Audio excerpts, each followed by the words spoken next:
تعالوا نعمل النهاردة شوية قراقيش بالعجوة حلوين جدا لفطار يوم العيد الصبح كده جنب كوباية شاي بحليب، حاجة كده في منتهى الجمال.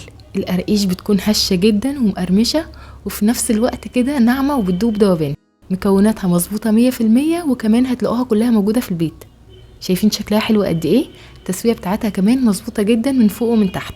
مش هطول عليكم كتير، بس قبل ما نبدأ فيديو النهاردة لو أول مرة تشوفوني ما تنسوش تشتركوا القناة وتحطوا لايك للفيديو، وتعالوا على طول نشوف الطريقة والمقادير.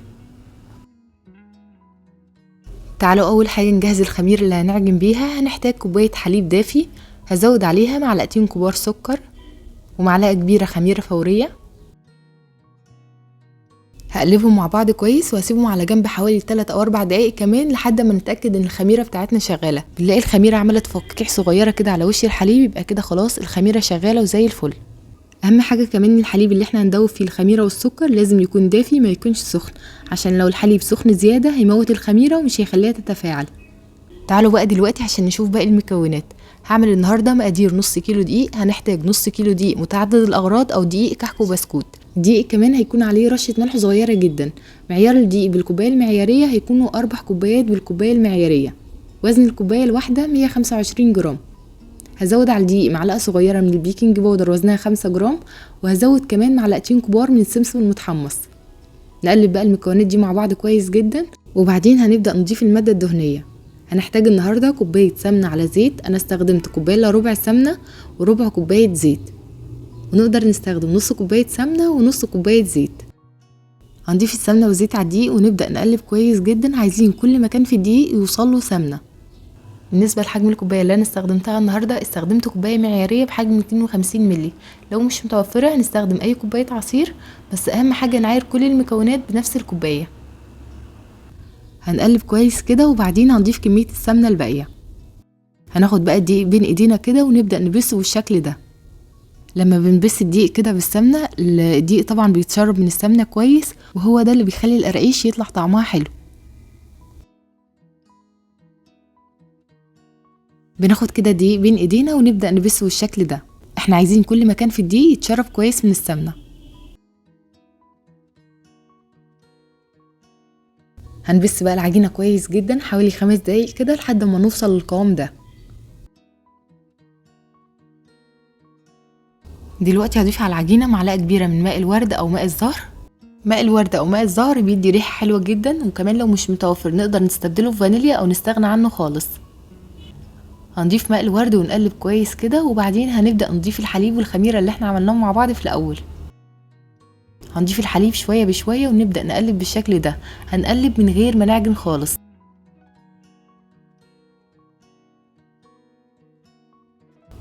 اول ما الدقيق بتاعنا بيتشرب بقى الحليب بنضيف كمان شوية وبنكمل تقليب بالشكل ده. بنقلب من غير ما نعجن. القراقيش طبعا من الحاجات اللي ما بتتعجنش، لان لو اتعجنت العجينة ممكن تعمل عرق، وكمان القراقيش تطلع ناشفة جدا. عايزة اقول لكم كمان ان العجينة هتاخد معانا كوباية حليب كاملة، مش هيتبقى منها اي حاجة خالص.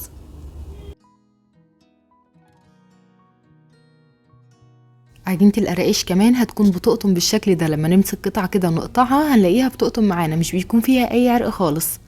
شايفين العجينة ما شاء الله ناعمة وطرية جدا. هنلم بقى العجينة بتاعتنا ونسيبها ترتاح حوالي نص ساعة كده، وفي الوقت ده تعالوا نعمل مع بعض العجوة اللي احنا هنحشي بيها القراقيش. اهم حاجة بس نغطي العجينة بكيس بلاستيك كويس عشان العجينة ما تنشفش. تعالوا بقى دلوقتي عشان نجهز العجوة اللي هنحشي بيها القراقيش. هنحتاج 400 جرام من العجوة او 450 جرام من العجوة. هندفيهم كده على النار شوية، واحنا بندفيهم على النار هنزود لهم شوية مية عشان العجوة تكون طرية معانا. دلوقتي بقى هنزود عليها معلقة كبيرة من السمنة، ويفضل السمنة اللي احنا نستخدمها تكون سمنة بلدي.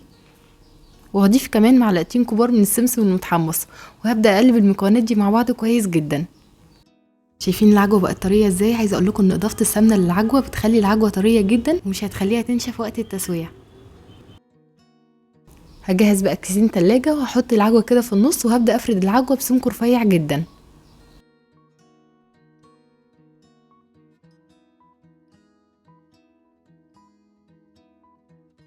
نحاول كمان واحنا بنفرد العجوة نفردها كده على شكل مستطيل كبير، وهنفردها كمان بسمك رفيع. هنشيل بقى الكيس ده وهبدأ اقسم العجوة لأربع قطع لأربع اجزاء بحجم بعض. شايفين العجوه بتطلع معانا كمان من الكيس بمنتهى السهوله من غير ما تلزق خالص. ودي عجينه القراقيش بعد ما خمرت، انا سبتها بالظبط كده نص ساعه. شايفين قوام العجينه عامل ازاي؟ العجينه كمان بتقطم معانا زي ما شفنا مع بعض في اول فيديو. العجينه بتكون طريه كده وبتقطم وما فيهاش اي عرق خالص. دلوقتي هنبدأ نشكل القراقيش. هناخد قطعة من العجينة ننعمها في ايدينا كويس جدا. اهم حاجة ننعمها في ايدينا كويس عشان العجينة ما يكونش فيها اي تشققات. وهنبدأ نفرد العجينة على شكل بيضاوي او على شكل مستطيل كبير، ونفردها كمان بسمك متوسط. السمك بتاعها ما يكونش تخين قوي ولا رفيع، هنفردها تقريبا بسمك نص سنتي. هنحط العجوة على العجين كده وبعدين نقفل الاطراف على بعض.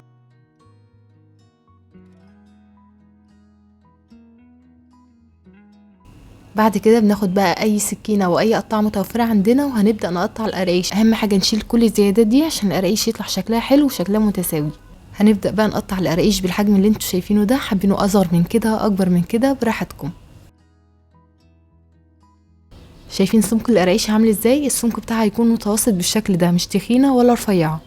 هناخد بقى القراقيش نحطها على صينيه مدهونه بالزيت مسحه بسيطه جدا.